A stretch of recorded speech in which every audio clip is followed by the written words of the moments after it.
Hola, buenos días. Buenos días a todos, gracias por su presencia.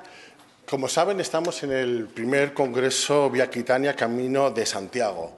Este congreso lo que pretende, sobre todo, es unirnos y visibilizar y poner en valor el Camino de Santiago, tomando como base todos aquellos trazados antiguos de comunicación que se han ido utilizando constantemente por las diferentes sociedades y culturas a través de los tiempos, y especialmente en esa cultura que es, digamos, el germen de toda nuestra cultura occidental, que es la del Imperio Romano. Esta zona rica en esta cultura, digamos que Sasamón no es Sasamón como tal, el pueblo que hoy conocemos, sino que porque antes era toda una comarca. Gisama no era Sasamón, era toda una zona. ¿De acuerdo? Y aquí confluían una gran cantidad de caminos, de elementos de comunicación y de unión, que es lo que tiene que ser un camino. Damos el comienzo con una charla inaugural que nos va a dar el presidente de la Asociación Vía Aquitania, y nos acompaña también el alcalde de la Junta Vecinal de Olmillos de Sasamón.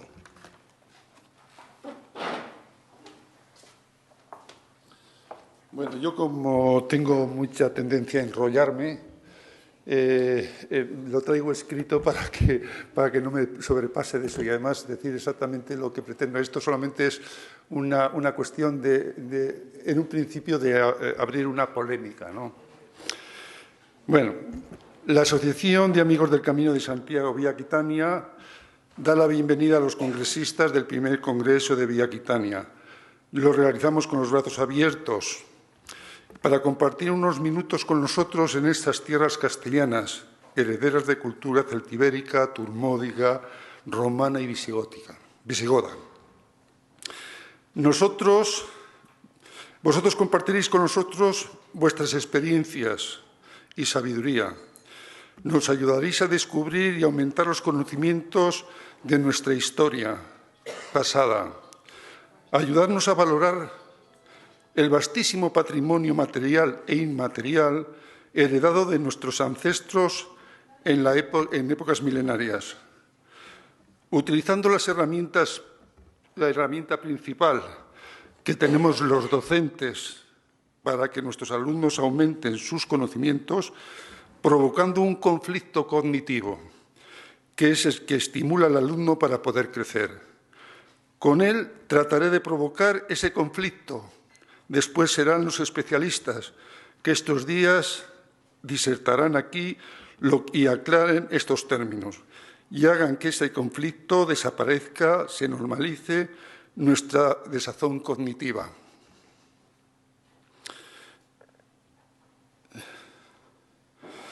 Lo que hablaremos estos días estará basado en la historia, en la investigación y en la fe. Y para esta última faceta, nada mejor que el orador que intervendrá a continuación en la primera charla, el eminente catedrático don José Luis Cabria Ortega, presidente de la Facultad de Teología de Burgos, del norte de Burgos, y con sede en Burgos. Frecuentemente oímos decir que los residentes no conocemos tan bien nuestro entorno como los que no viven aquí. Durante mi niñez y juventud no poníamos en valor lo que encontrábamos, lo que se estaba en nuestro entorno. Nuestro patrimonio solo se veía unas cosas. Veíamos la iglesia, pero no apreciábamos su monumentalidad. Veíamos los puentes y no nos decía otra cosa que sus nombres, Trislas, San Miguel, etc. Sin más, tampoco nos lo enseñaban en esa época. Además, no teníamos otra referencia, apenas salíamos de nuestro entorno.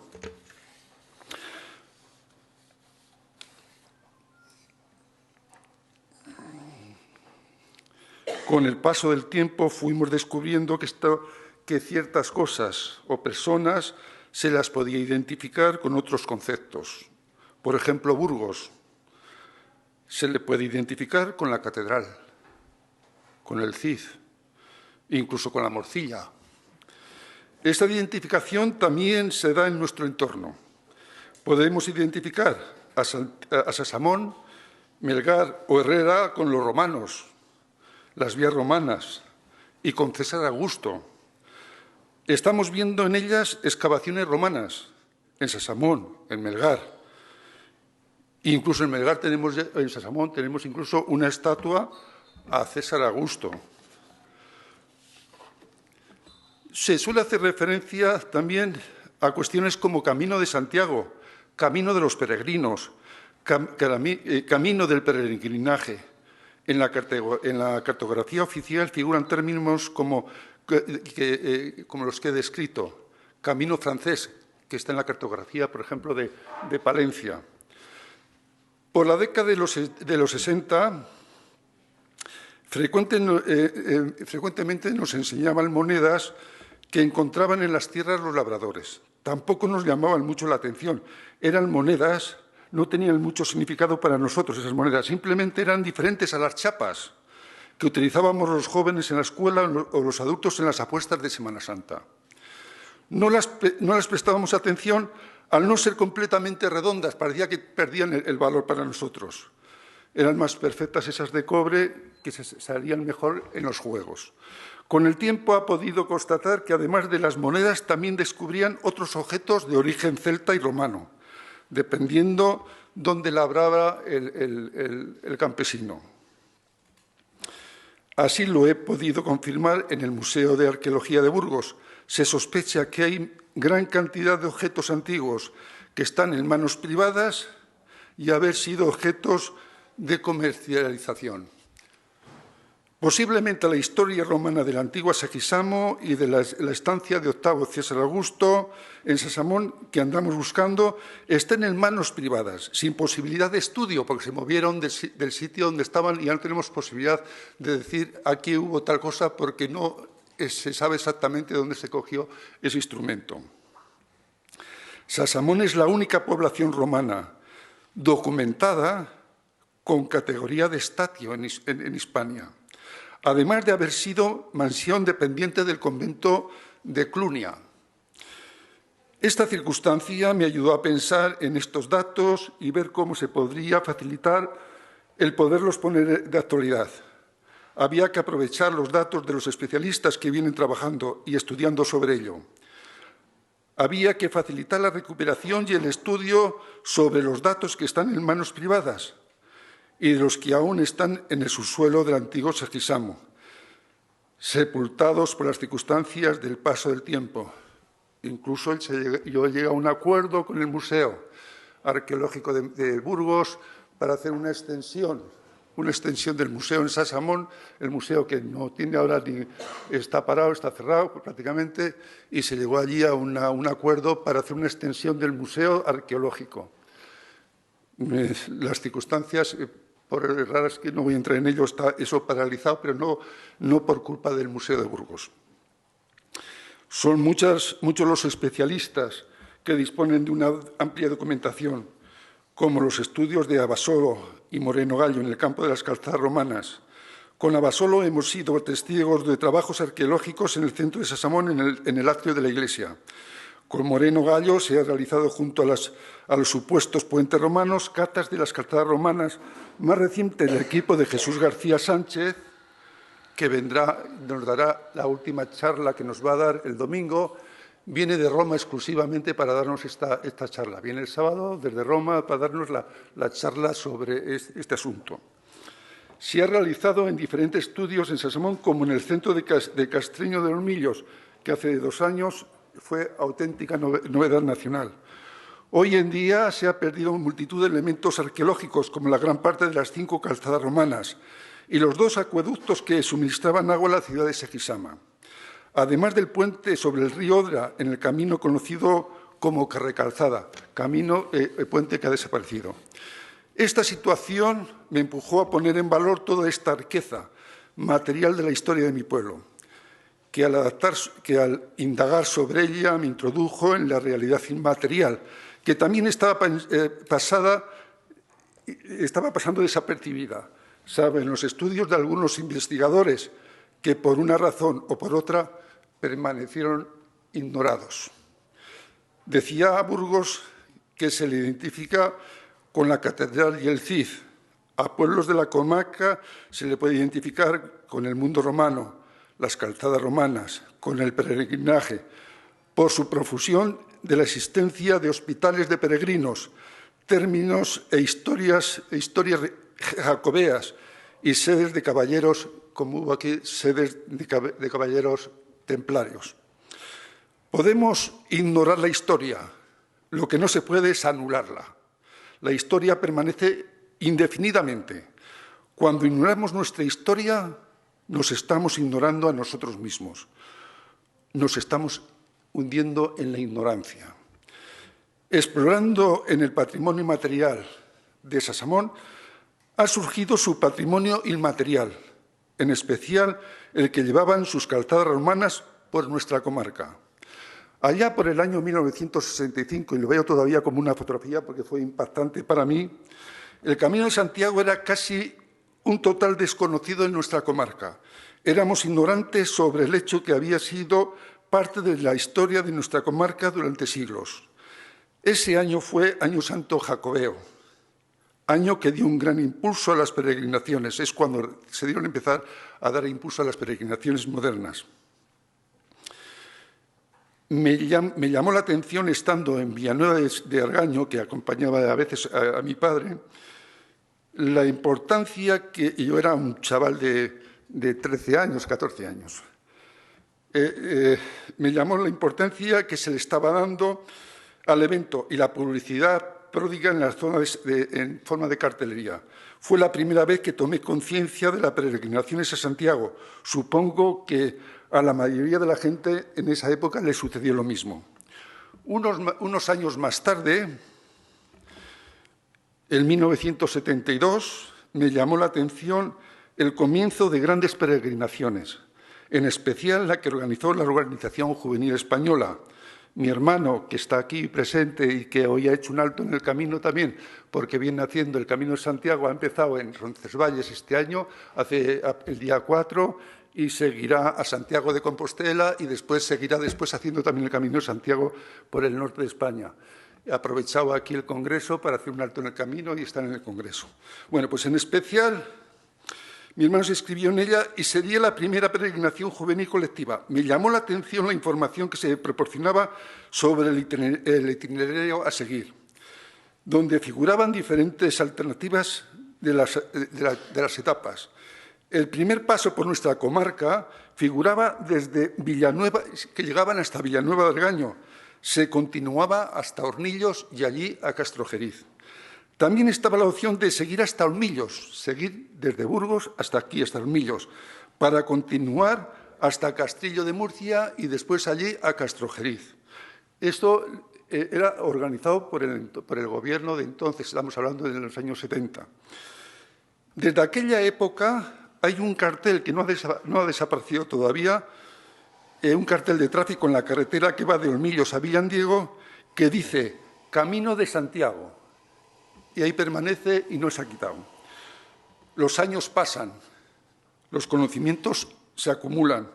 Con el tiempo uno va involucrándose en los nuevos conocimientos, entre ellos nuestra propia historia. A través de ella, esta evolución puede percibirse la importancia capital del patrimonio inmaterial e inmaterial del que disponía nuestra comarca. De este patrimonio nunca nos lo explicaron adecuadamente. Yo en la escuela aquí nunca me dijeron la importancia que tenía este patrimonio. Se dedicaban a otras cosas en ese tiempo, ni tampoco de su propia dimensión. En este pasar del tiempo surgieron nuevas oportunidades de conocimiento, hallazgos arqueológicos, calzadas romanas, César Augusto, ciudad mansión, que no sabíamos qué significaba eso. Sasamón es la única, como he dicho, estatio documentada de España. La única, porque hay muchas estatios, pero por el norte de Europa. Pero en España no hay ninguna. Para los que no conozcan lo que significa un estatio, y por decirlo un poco así rápidamente, es un lugar donde se centran las que concentran los ejércitos romanos para distribuirlos. Sería como un cuartel general. Pero supongo que después, en la charla que nos dará Eloy, que está aquí, nos lo podrá explicar mucho mejor, porque él es un especialista en esto. En este pasar del tiempo, son múltiples los conocimientos que se interconexionan, provocando curiosidad y deseos de búsqueda en esta historia de Sasamón y su comarca, que a mí y los jóvenes de mi época permanecen ignorada. Solo los estudiantes, que por desgracia en esos años de posguerra no era precisamente abundante, nuestra historia permanecía enterrada en el subsuelo, salvo en las manos de algunos avispados especuladores. No hay que olvidar que las joyas más valiosas de las iglesias permanecen ignoradas, incluso para la propia Iglesia, pero de ello nos hablará en su momento mañana don Agustín Rilova, que se lo conoce a tope estas circunstancias. Los estudios posteriores sobre las calzadas romanas y también la historia contada de otra forma, descubrimos que hay otros personajes. Hay que recordar que Tarif, en el siglo VIII, en su desplazamiento desde Toledo hasta Astorga, pasando por Clunia, que iba a Astorga, utilizó las calzadas romanas, sin olvidar a Fray Miserias, una bonita historia que está en Villanueva de Argaño, pintor de Santa Teresa, en el siglo XV. Más reciente, Baltasar Melchor de Jovellanos, en su desplazamiento desde Gijón a Logroño, pasó por las calzadas romanas y en sus escritos describe cómo son los pueblos de aquí y lo que se encontraba en los pueblos de aquí, y utilizó también las calzadas romanas. Eso fue en el siglo XVIII y XIX. Bueno, estos son algunos de los personajes. Ahora, camino con la huella del apóstol. Esto ha tenido una repercusión muy grande, incluso se nos han opuesto mucho diciendo que somos unos adelantados y unos aventurados el decir esto. No entremos en argumentaciones que no están a nuestra altura, ni es objeto de nuestra responsabilidad. Los que somos creyentes lo admitimos de esa manera, lo confiamos a nuestra fe. Solo a modo de reflexión y desde la fe, no deja ser el origen del Camino de Santiago las calzadas romanas. Como primera reflexión, la calzada Aquitania data del siglo II a.C. La 1, utilizada por la Legión Séptima Gémina, viene desde Tarragona, que se unía a la 32, enlazando posteriormente con la 34 de Astúrica Alburdigalán, que va desde Astorga a la Aquitania francesa. Todas ellas, las dos anteriores, se unen en la provincia de Burgos para seguir nuevamente por la 19 y la 20 que les lleva a Santiago. El Camino de Santiago es un acto de fe, rotundamente. Yo creo que eso no lo negamos nadie. Así lo aceptamos los creyentes en su totalidad, no selectivamente un trozo, en su totalidad. Es un peregrinaje jacobeo y a la vez mariano, a la vez, porque en un punto es jacobeo y en otro punto es mariano. En el año 40 de nuestra era, la Virgen del Pilar, dice la tradición, y ponemos otra vez la fe, que se apareció al apóstol Santiago en Zaragoza. En el siglo III, las comunidades cristianas más importantes en Hispania serían Mérida, León y Astorga. El cadáver de Santiago llegó a Galicia. Allí está enterrado, y lo decimos con fe. Se supone que en esa vida viajera desde Zaragoza a Galicia, lo más lógico es que lo realizara por las calzadas romanas, no por otros sitios en aquella época, que apenas había otros caminos más anchos. Era una seguridad. Si el apóstol puso su huella en la Hispania romana, lo más lógico es que utilizara las calzadas romanas. Sería necesario, si admitimos que predicó en tierras gallegas, que utilizaban las calzadas romanas, en esa época eran auténticas autopistas. Otros caminos estaban, en otros caminos más del norte, estaban lo que se llamaba los vagaudas, que permanecieron desde el siglo II hasta el X, ciudadanos marginales, que hacían que los caminos estrechos y despoblados fueran menos transitados y peligrosos. Las calzadas romanas eran amplias y muy transitadas y, por lo tanto, más seguras. Luego, es lógico que cuando uno quería seguridad, fueran por ellas. Nosotros no somos otro camino, somos el camino. Esta frase es la que puse en el Congreso Internacional de Asociaciones Jacobeas y por algún entendido fue criticado, sin caer en aseveraciones contundentes y definitivas. Nada en esta vida, la verdad es absoluta. Todo está sujeto al análisis y a la interpretación. Ni siquiera la ciencia se presenta con realidades definitivas. Siempre hay algo que una supuesta realidad posterior puede modificarlo por cualquier investigación o realidad constatada. No quiero caer en la rotundidad y fácil interpretación de decir que somos otro camino, somos el camino, aseverando que el camino de Aquitania es el camino de Santiago. Ni siquiera sería posible decirlo del camino francés, aunque tengamos mejor criterios para poder decir que somos camino de Santiago y con mayor argumentación que ellos, y por lo menos de algunas partes, y criterio que algunas poblaciones del camino francés, repito, y siguiendo los criterios de justificación del camino francés, la fe y la historia, algunos que ya he comentado, nos darían mucha más razón.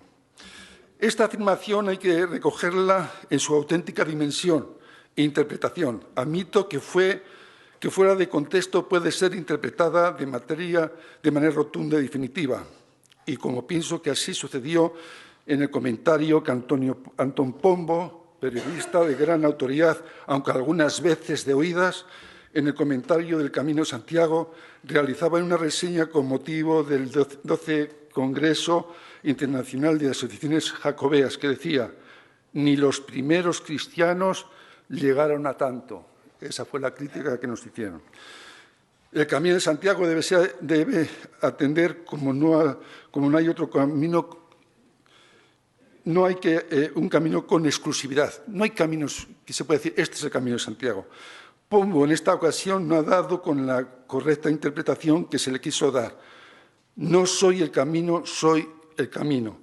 Que las calzadas romanas sean los caminos de Santiago posiblemente sea una licencia dialéctica que, aunque no pudiera responder a una realidad exacta, tampoco puede decirse que es una inexactitud. Es una de las convenciones que nos hemos dado. La realidad es que suponían el camino más idóneo para la comunicación entre diferentes destinos en aquella época. Con el Camino de Santiago ocurre otro tanto lo mismo. Desde aquí, donde hay un peregrino que acuda a Santiago, ese camino, esa vía, esa carretera que se utiliza, será Camino de Santiago. Hay que recurrir al empirismo, viendo lo que acontece con el racionalismo interesado. En un principio podemos decir que el camino de Cádiz o de Murcia sea el camino de Santiago y el camino francés, la carrera francesa o el del peregrino de Osorno nos digan que no. Tampoco podemos pasar por alto que Villanueva del Regaño tampoco sea camino de Santiago, cuando es protagonista de una de las bellas historias con uno de los más significativos peregrinos, Fray Miserias, que atendió a la Santa de Ávila.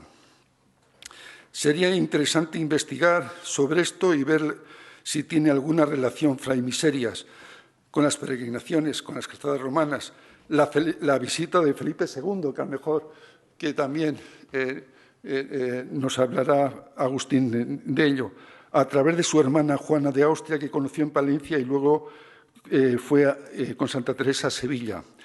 Pero por algo estuvo aquí Felipe II y a lo mejor Fray Miserias tiene la relación de peregrino con la unión de Felipe II y Santa Teresa.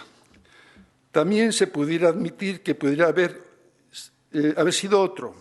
De hecho, se realizó atentamente a una lógica de vías de comunicación y de intereses políticos, y, por supuesto, por el paso de peregrinos. Este interés político no recogió todas las tradiciones de los siglos.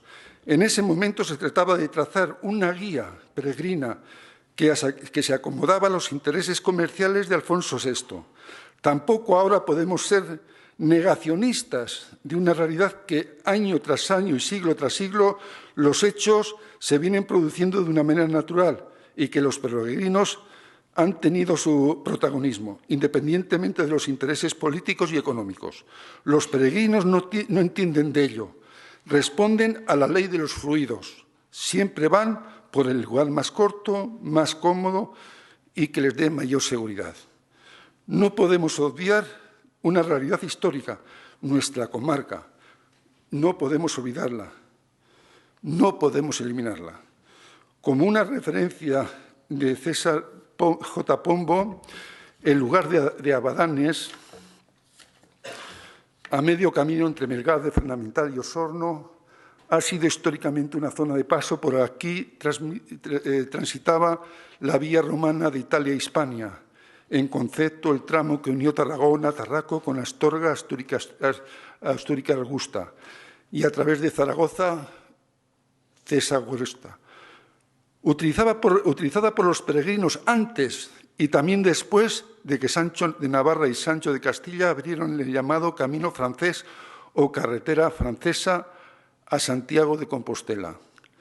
La ciencia crea a través de muchas investigaciones, unas veces a través del reconocimiento de errores y otras gozando de los aciertos. Nada es permanente.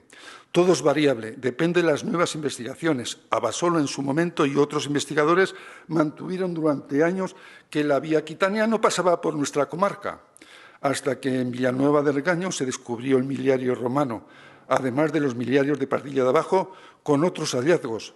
Las teorías entonces cambiaron totalmente. Lo mismo sucedió con los caminos de Santiago, que dicho sea de paso, ya es difícil asegurar que por tal sitio, por otro, fue Camino de Santiago. Para ellos acudimos a las investigaciones arqueológicas y recurriremos a hechos históricos. Con ello formularemos una determinada teoría que aceptaremos por uno u otro motivo. Teoría que no debe responder a intereses ajenos a los de la ciencia. La realidad debe estar por encima de los intereses comerciales. Nos guste o no nos guste, debe responder a unos hechos. No es objeto de crear una nueva teoría sobre el Camino de Santiago por la vía aquitana. Eso quedó para los investigadores.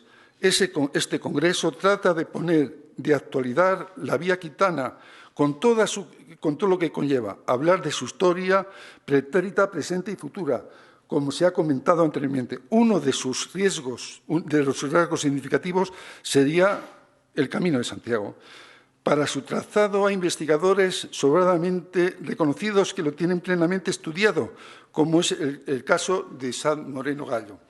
En su aspecto como medio de peregrinación, únicamente realizaré referencias de un estudio del Camino de Santiago en la provincia de Burgos, al catedrático recientemente desaparecido, buen conocedor de estos temas, don Miguel Martínez García, que falleció hace unos meses. Y decía, en el caso de Castrojedriz, el camino no pasó por allí hasta después que en 1131 Alfonso el Batallador abandonara la plaza por la presión de Alfonso VII. Antes seguía la estela de la vía aquitana por Sasamón y Melgar de Fernamental. Repito, esto lo decía el catedrático de la Universidad de Burgos. El mismo autor decía, para que se abriera un camino operativo y mínimamente seguro como este, deberían de darse unas condiciones previas, principalmente 4. El pleno control militar de la meseta del norte del Duero por los cristianos, la difusión de la devoción del apóstol por toda la cristiandad horizontal, la colonización de los territorios a través de numerosas aldeas, con presencia de los señores protectores en ellas y consiguientemente, el despliegue de una red de caminos locales. Estos requisitos llevaba su tiempo, básicamente la segunda mitad del siglo IX y siglo X entero, por lo que el camino francés mal pudiera estar abierto operativo antes del año 1000. Esto lo decía Martínez. El empirismo es así, como teoría filosófica que se basa en la experiencia y en la evidencia de las percepciones sensoriales, tiene una pata en la tradición. La realidad de la tradición nos indica que allí donde hay un peregrino se abre un camino a su destino. La realidad de los comunicadores, de las comunicaciones en la Edad Media, los medios para trasladarse se recurrían no en exclusiva, sí preferentemente por las calzadas romanas. Esto ha sucedido hasta el siglo XIX, donde tenemos, como hemos dicho, a Melchor Gaspar de Jovellanos en su desplazamiento desde Gijón a La Rioja. Cantidad de carreteras y autovías se han aprovechado de las calzadas romanas para diseñar las actuales vías de comunicación. Un ejemplo la encontramos en la Nacional 120, por donde casi todos habéis venido. Justamente la vía Quitana está justamente debajo de ella. Y la autovía alternativa, que se llama también Vía del Camino de Santiago. La realidad empírica no dice que hay muchos caminos de Santiago, nos dice que hay muchos caminos de Santiago. Precisamente no es en España el que más caminos de Santiago dispone. En el 12 Congreso Internacional de Asociaciones Jacobeas de 2021 se dijo que será en el resto de Europa donde más caminos de Santiago hay.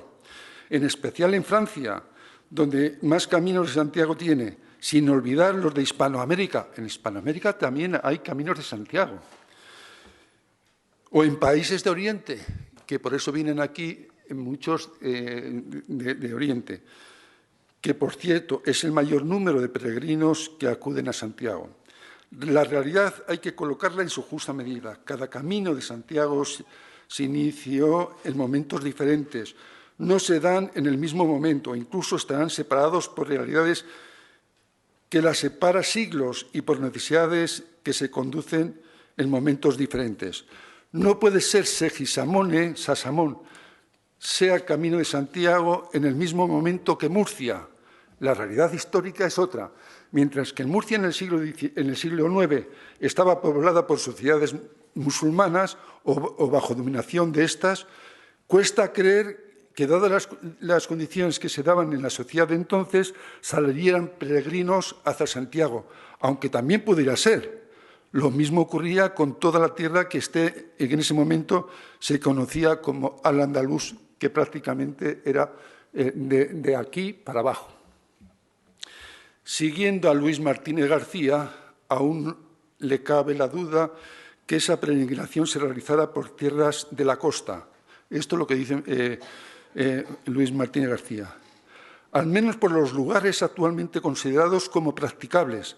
En la época del descubrimiento del sepulcro y ante la repoblación de Castilla, las dificultades para transitar por la cornisa cantábrica era un tanto aventurero e inseguro, por falta de caminos practicables.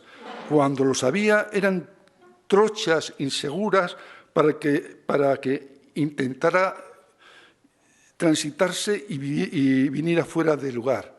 Estaban infectadas de vagaudas. Los vagaudas era una sociedad que se enfrentaba al poder institucionalizado, no tenían apenas medios, vivían de la rapiña y al primero que encontraban le desvalijaban. Entonces, lógicamente, si uno avanzaba por esos caminos, corría el riesgo de que le cogieran y no volviera, incluso no le respetaran ni la vida. Luego tenían que ir por los sitios que más tránsito tenían y más protegidos, que en ese momento eran las calzadas romanas. Luciano Huidobro, otro muy conocido de aquí de Burgos, decía, no siendo ruta ya oficial y protegida por los reyes, como si no dictada por la devoción, adoptarla a los caminantes se veían obligados a utilizar caminos preexistentes, entre los cuales lo mejor afirmados eran las vías romanas. Eso lo dice Huidobro, que en un principio Huidobro pues tenía sus dudas. George Munch demuestra que los jacobeos tomaban frecuentemente la vía marítima y fletaban navíos, y que por la costa podía hacerse la peregrinación a Santiago más fácilmente que por el camino interior llamado francés. En una de las conferencias que tenemos aquí, tenemos un representante de Vigo que nos hablará un poco también sobre eso, y que le tenemos ahí sentado. El tercer camino, que discurría por la montaña, pero sin continuar por Asturias, debió ser la vía que desde Flavióbriga, Casturdiales, en Astrogonia, se dirigía a los márgenes de Pisuerga y, como escribe Escajedo, quizá pasase por Julióbriga o muy cerca, pues se puede afirmar que enlazaba con Retortillo, ya que esta era la calzada que unía a Austrogonia y Cantabria con el resto de España, siguiendo el Ebro por Manzanedo, Portillo de la Hoz, Arreba, Valle de Sedano, se dirigía después a Herrera de Pisuerga y Astorga, que era la calzada romana que unía Casturdiales con Segisamo, donde se unía a la calzada Aquitania, Astúrica, Burdigalán. Por el contrario, por Dióbriga, Tardajos, Segisamón, Sasamón, de Cisóbriga, Osorno, La Cóbriga y Carrión de los Condes, es posible que pasaran peregrinos por una sencilla razón. Por allí pasaba la calzada romana, vía Aquitana, Astúrica, Burdigalán, que traía a los peregrinos de Europa a través de Roncesvalles. Esto está escrito en tiempos pasados. El venir por esta calzada, por entonces autovía realizada y utilizada por los romanos en el siglo II a.C., también la utilizaron todos los que precisaban desplazarse de un lugar a otro. Además de estas señaladas por los hitos que hemos mencionado, estaban los miliarios romanos. Podían comprobar que era un camino más transitable, más seguro y con un firme que les libraba de las incomodidades de humedecerse, de hundirse en el barro en las épocas de lluvia.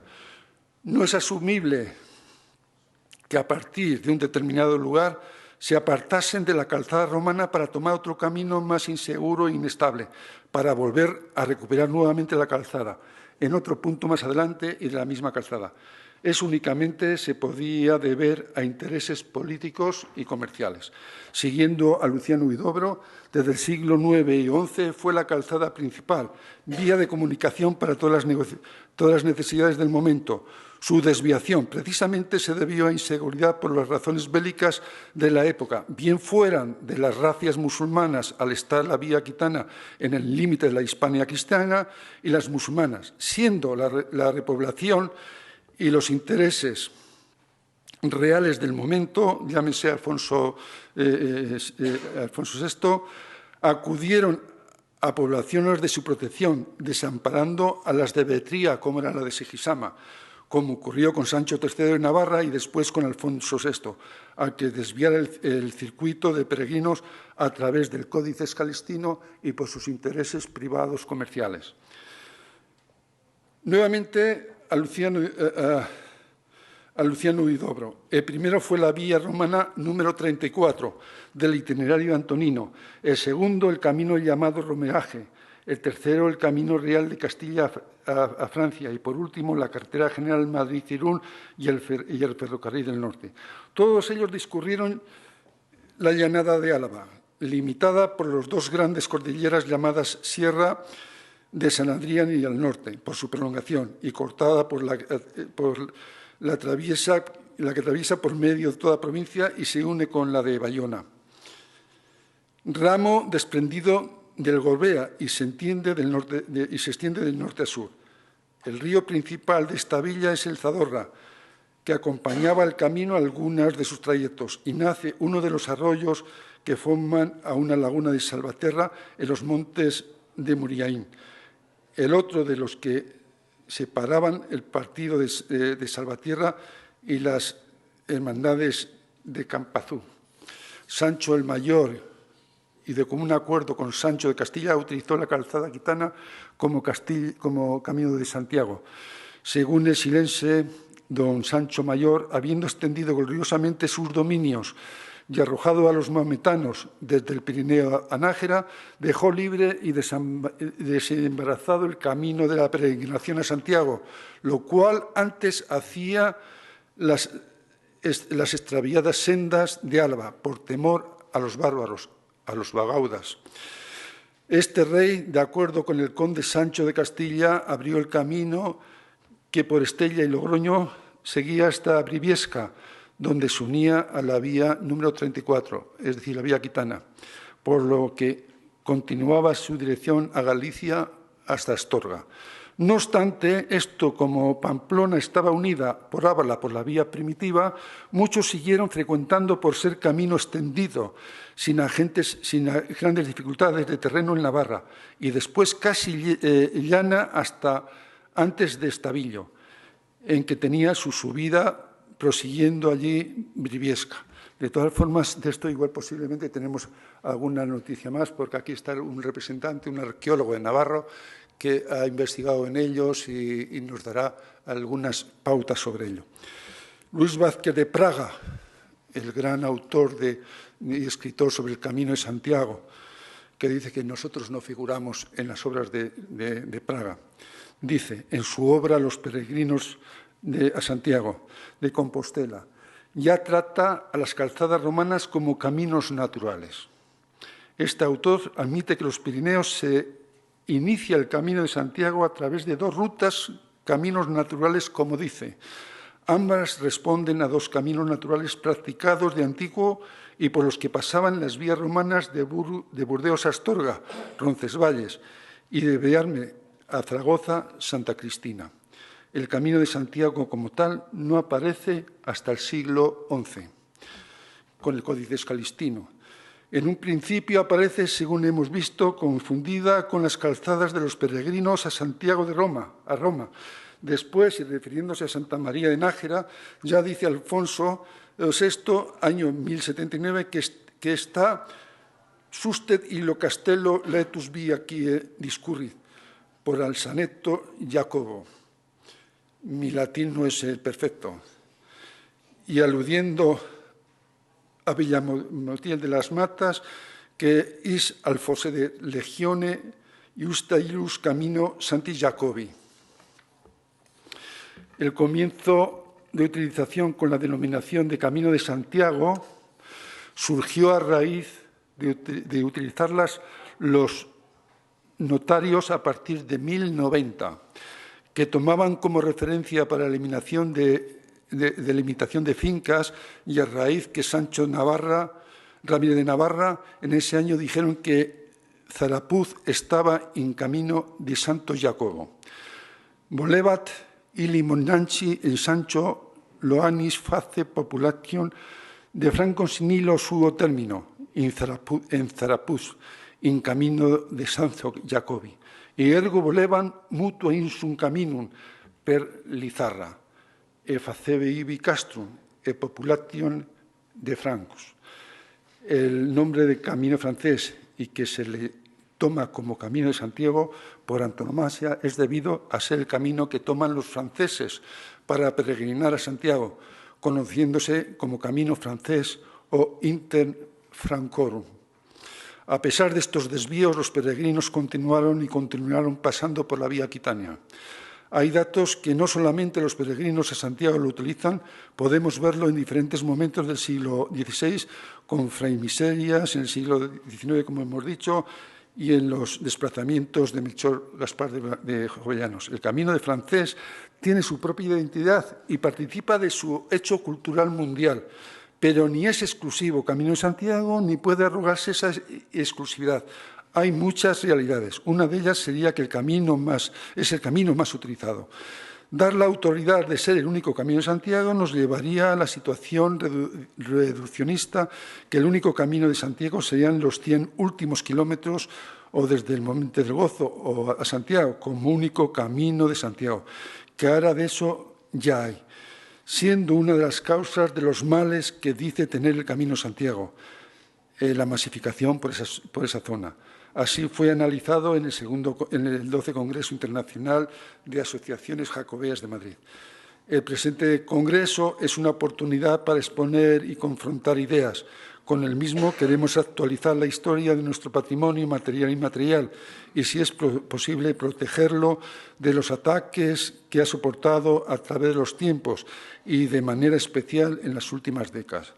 A todos los participantes de este presente Congreso les deseamos, en nombre de la Asociación de Amigos de Camino Santiago Vía Aquitania, nuestro sincero agradecimiento por unirse a la tarea de recuperar y promocionar viejas calzadas romanas, en especial consideración a la Diputación de Palencia. Muchas gracias.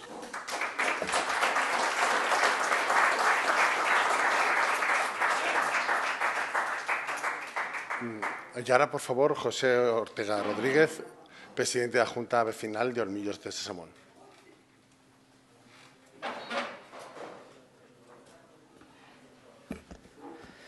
Buenos días a todos.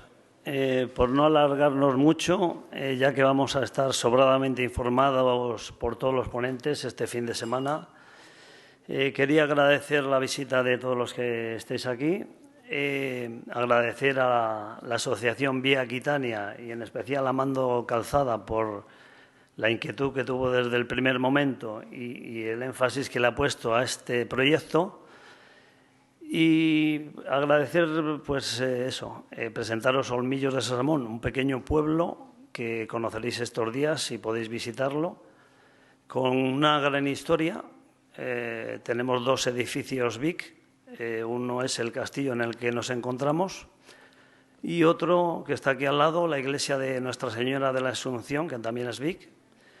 Y para que sepáis un poquito más, la historia de Olmillos es de muy antigua.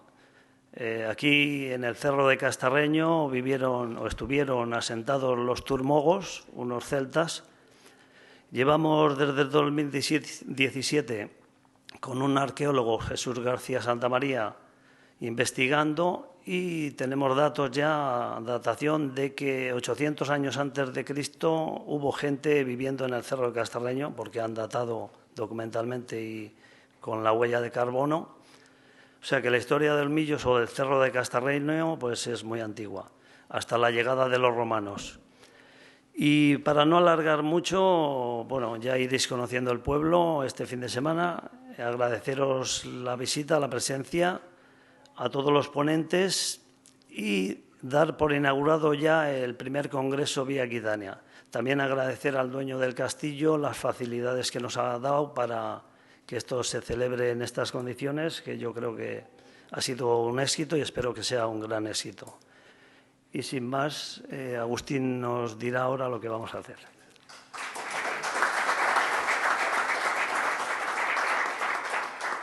Muchas gracias, Amando y José. Ahora nos van a ofrecer un pequeño café a todos y posteriormente empezamos con la primera ponencia que nos impartirá José Luis Cabria, que haré su justa presentación cuando vaya a empezar a hablar.